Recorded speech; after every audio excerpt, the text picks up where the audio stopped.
Let's have a discussion about the state of our education system, just so that we're not poking at them, but just hear me out. So, I want to talk to the story about a coffee cup. Okay, so years ago there would have been a very good teacher, and young in their age, and they taught the story of a coffee cup.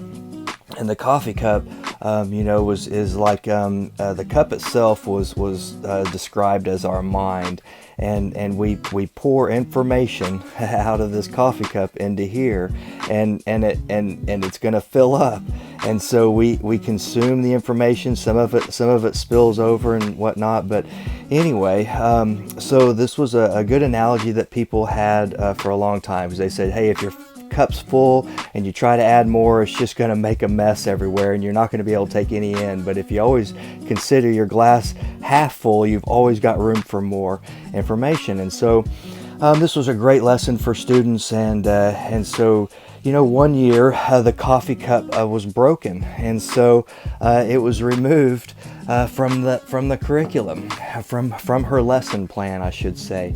And what was replaced, or what was left, was the coffee pot.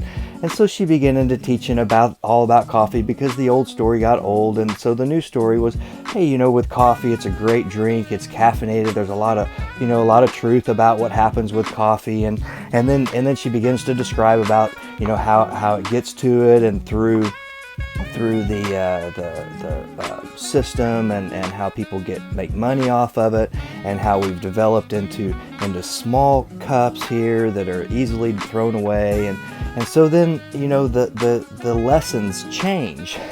And so the only way that we can discover that this lesson's changed is if we visit the class ourselves and say, hey, what happened to the coffee cup?